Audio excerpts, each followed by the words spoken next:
Hey guys, welcome back to the Mortal Realms issue 14, and today we've got the Dreadblade Harrows. Now this is part 1 of issue 14, and what I'm going to start doing is I'm going to start splitting the videos each week. Now I'm enjoying doing the playthroughs and I'm getting some decent feedback as well, so thank you very much for that. But if anything is letting it down, it's the fact that I'm playing with unpainted miniatures. So I don't have a problem with that when I'm playing people at game night and that kind of thing, but in terms of the video, it can be quite difficult to work out which units are which and that kind of thing, and I'd rather it be clearer when I record them. So what I'm going to start doing is, whilst we're on lockdown and these issues are coming out every 2 weeks anyway, on the off week I'll be uploading the playthrough, and then as we move forward, when things are back to normal, I'll find time to do it over the weekend and that kind of thing. But I think it's worth doing it like that because I'm trying to teach people how to play the game, and I don't want anyone to get confused by the playthroughs that I put out there. Anyway, so we'll have a look at these models in a minute, but let's look through the magazine. So, Dreadblade Harrows. Discover the forces of chaos and new rules to play through.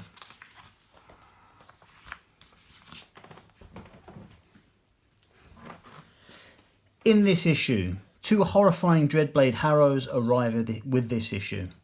Charging straight into the Stormcast lines, these are your first cavalry models, consisting of a rider and a mount. Cavalry models can be a bit trickier to build and paint than infantry, as it is much easier to paint the mounts and riders separately. Build and paint guides will show you how to paint the Dreadblade Harrows using sub-assemblies to get the best results. After that, they'll charge into the fight in a new playthrough. The Stormcast Eternals had better brace themselves. Okay, so we're going to learn about the Dreadblade Harrows.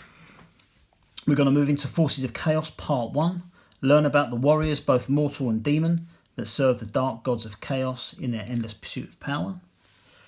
Then we're going to move on to 1,000 Storms Part 2.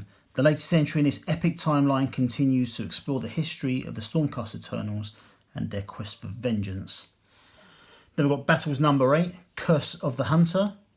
The Dreadblade Harrow is cursed by Nagash to an eternity of servitude and must follow the most gruesome orders. Then we've got our build guide for Dreadblade Harrows. And then we've got the paint guide.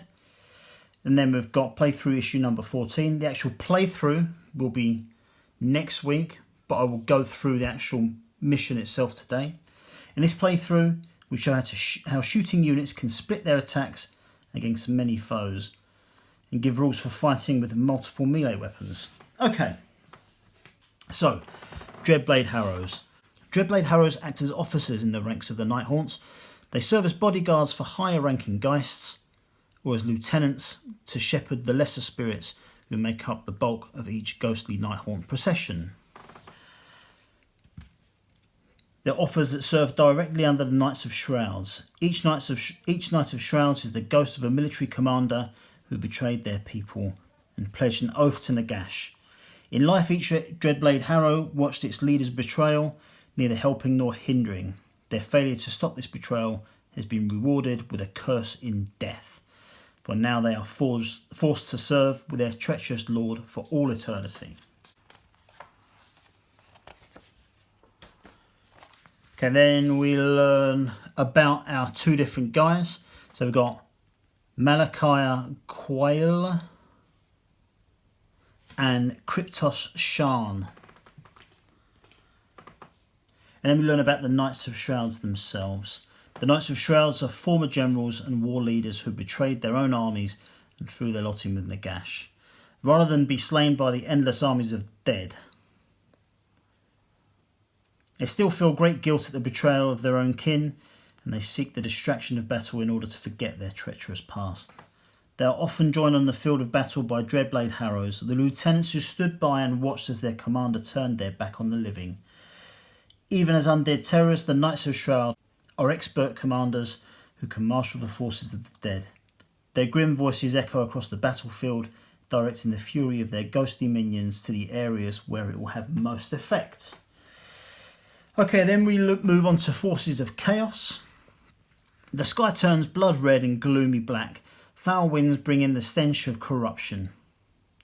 Savage war cries fill the air as As the tread of countless armoured feet caused the ground to shake, the armies of chaos have arrived in force. They want nothing else than to complete their conquest of reality itself. So first we learn about Archaon. Archaon Everchosen is the leader of the Chaos forces. Blessed by the Chaos gods, he rides his three-headed demonic mount, Dorghar, at the forefront of the same armies of chaos. At the forefront of the armies of chaos. Even Sigmar is wary of this mighty warrior, and Archaon actually defeated Nagash in battle at some time past as well. And then we learn a little bit more about mortals and demons. Okay, 1,000 storms. The time for Sigmar's vengeance has arrived. Stormcast Eternals thunder into the realms, carried on bolts of celestial lightning. In every realm, the storm hosts crash into the unsuspecting forces of chaos, tearing down their foul works and constructing towering fortresses in their place. The light of order returns to the realms. Okay, so this is part 2 of that 1,000 storms as well. So it takes us through the Tempest breaks, vengeance long awaited, Azerheim's hosts, besieging the Black Rift of Klaxus, the Solemn and the Dead, the Heldenhammer Crusade, and the Awakening. Then we move on to Curse of the Hunter. Dreadblade Harrows haunt the battlefield, disappearing and reappearing as if from nowhere. Wherever the hooves of their mounts fall, the bodies of the dead are sure to follow.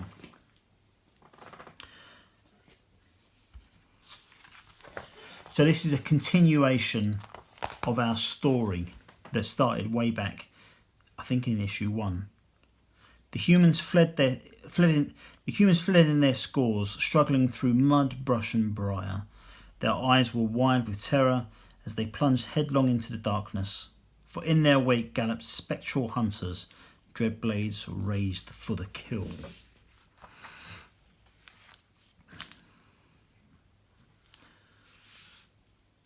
Okay, then we've got our build guide, and I'll take this opportunity to not go through this, but show you these built models.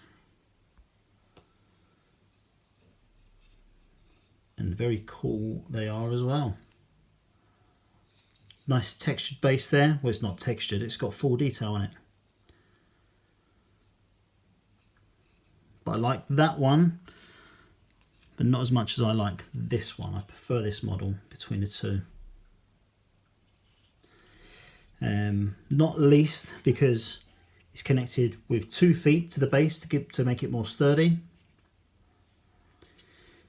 Now these were very easy to put together. It does give you a tip on here that says obviously when you are push fitting you need to get close to the connection points when you're actually pushing them in, because otherwise if you've got too much plastic distance between the 2 points, it does make it more flexible and prone to breaking.